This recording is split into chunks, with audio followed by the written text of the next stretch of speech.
Assalamualaikum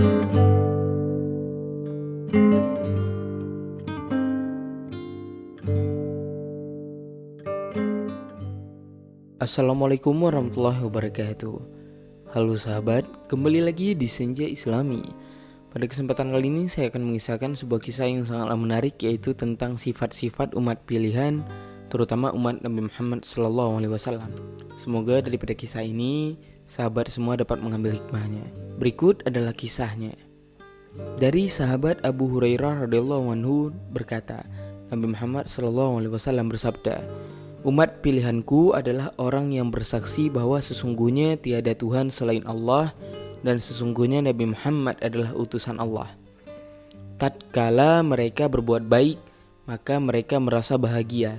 Tatkala mereka berbuat buruk, maka mereka memohon ampun.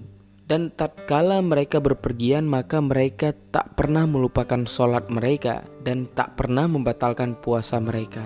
Sesungguhnya seburuk-buruk umatku adalah orang-orang yang dilahirkan di dalam kenikmatan, diberikan keinginan di dalam beraneka ragam makanan dan berbagai macam minuman.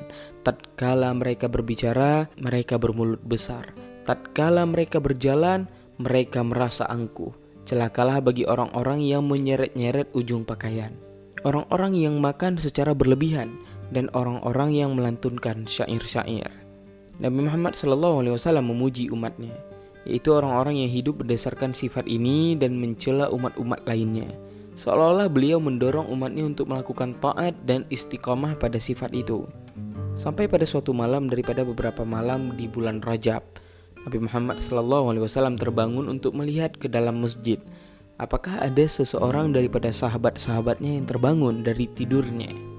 Ketika telah dekat daripada pintu masjid, Nabi Muhammad SAW mendengar suara sahabat Abu Bakar As-Siddiq radhiyallahu anhu sedang menangis di dalam solatnya. Sahabat Abu Bakar tersebut hendak mengkhatamkan Al-Quran dalam 2 rakaat. Namun ketika telah sampai pada ayat ini, sesungguhnya Allah telah membeli dari orang-orang mukmin diri dan harta mereka dengan memberikan surga untuk mereka. Quran Surat At-Taubah ayat 111. Menangislah sahabat Abu Bakar dengan tangisan sedih yang teramat sedih. Nabi Muhammad SAW pun berhenti di samping pintu masjid, sedangkan air mata Abu Bakar telah menetes di atas tikar. Di sisi masjid terdengarlah suara sahabat Ali bin Abi Thalib. Semoga Allah Subhanahu wa taala memuliakan beliau. Ia juga sedang menangis dengan suara yang keras. Ia hendak mengkhatamkan Al-Quran dalam 2 rakaat juga, seperti sahabat Abu Bakar lakukan. Namun ketika sampai pada ayat ini, katakanlah apakah sama orang-orang yang mengetahui dengan orang-orang yang tidak mengetahui? Sesungguhnya orang yang berakallah yang dapat menerima pelajaran. Quran Surah Az-Zumar ayat 9. Maka meneteslah air mata sahabat Ali bin Abi Thalib di atas tikar solatnya. Di sisi lainnya, di dalam masjid juga, sahabat Mu'adz bin Jabal radhiyallahu anhu sedang menangis dengan suara yang keras. Ia hendak mengkhatamkan Al-Quran di dalam solatnya, kecuali ia hanya membaca separuh atau sepertiga Al-Quran, kemudian ia mengawali surat lainnya secara berurutan. Ia sedang menangis di dalam solatnya dan air matanya menetes-netes di atas tikarnya, sedangkan sahabat Bilal bin Rabah radhiyallahu anhu ada di pojok masjid melaksanakan solat dan menangis. Melihat kejadian itu, maka Rasulullah SAW juga ikut menangis bersama mereka.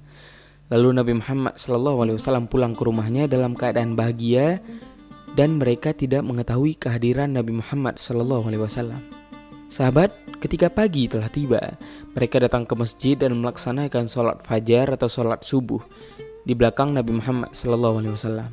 Setelah sholat, Nabi Muhammad pun menghadapkan wajahnya ke arah mereka, lalu bertanya dengan rasa bahagia, "Wahai Abu Bakar, mengapa kamu menangis?" Tanya Nabi Muhammad sembari mengingatkan Abu Bakar tentang surat At-Taubah ayat 111 yang Abu Bakar baca semalam. Sahabat Abu Bakar pun menjawab, "Bagaimana aku tidak menangis, wahai Rasulullah? Sedangkan Allah Subhanahu wa taala telah berfirman, Aku telah membeli diri hamba-hambaku. Tatkala seorang budak memiliki cacat, maka ia tidak akan dibeli. Atau tampaklah cacatnya setelah pembelian, maka pembeli akan mengembalikannya. Jika aku mempunyai cacat ketika pembelian atau tampak adanya cacat setelah pembelian, maka Allah Subhanahu wa taala akan mengembalikanku. Lalu aku akan menjadi penghuni neraka. Karena demikian itulah aku menangis, wahai Rasulullah. Kemudian datanglah malaikat Jibril. Ia berkata, katakan kepada Abu Bakar, wahai Nabi Muhammad, tatkala pembeli mengetahui cacat budak dan tetap membelinya bersamaan dengan adanya cacat itu, maka tiada kekuasaan baginya untuk melakukan pengembalian. Sedangkan Allah Subhanahu wa Ta'ala mengetahui cacat hambanya sebelum ia menciptakan hambanya. Bersamaan dengan cacatnya, Allah akan membelinya dan tidak akan mengembalikannya. Maka demikian pula cacat itu ketika setelah pembelian. Rasulullah SAW pun merasa bahagia, dan bahagia pula para sahabatnya melihat Rasulullah bahagia.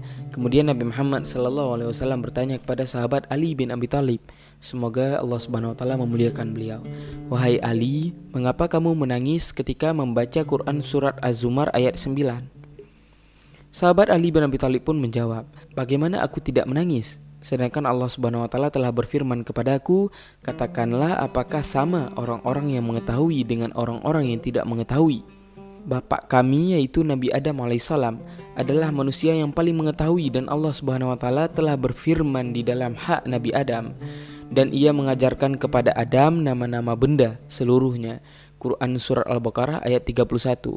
Sedangkan kami tidak mengetahui seperti halnya Nabi Adam, bagaimana kami bisa sama derajatnya dengan Nabi Adam? Datanglah malaikat Jibril dan berkata, katakanlah kepada Ali, wahai Muhammad, makna ayat itu bukan seperti yang kamu kira, tetapi tidaklah sama di hari kiamat antara orang kafir dengan orang mukmin.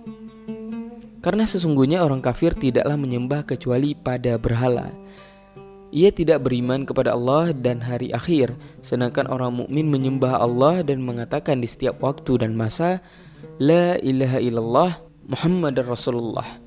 Tatkala mereka berbuat baik, maka mereka merasa bahagia. Tatkala mereka berbuat buruk, maka mereka memohon ampun.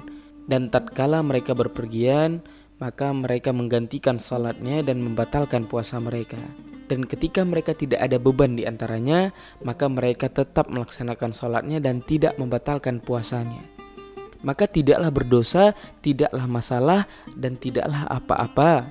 Tidaklah sama antara orang kafir dengan orang-orang mukmin, karena sesungguhnya tempat orang kafir adalah neraka dan tempat orang mukmin adalah surga. Wallahu a'lam bishawab. Sahabat, sungguh besar keutamaan kita sebagai umat Nabi Muhammad SAW. Terlalu banyak keringanan dibandingkan umat-umat sebelumnya.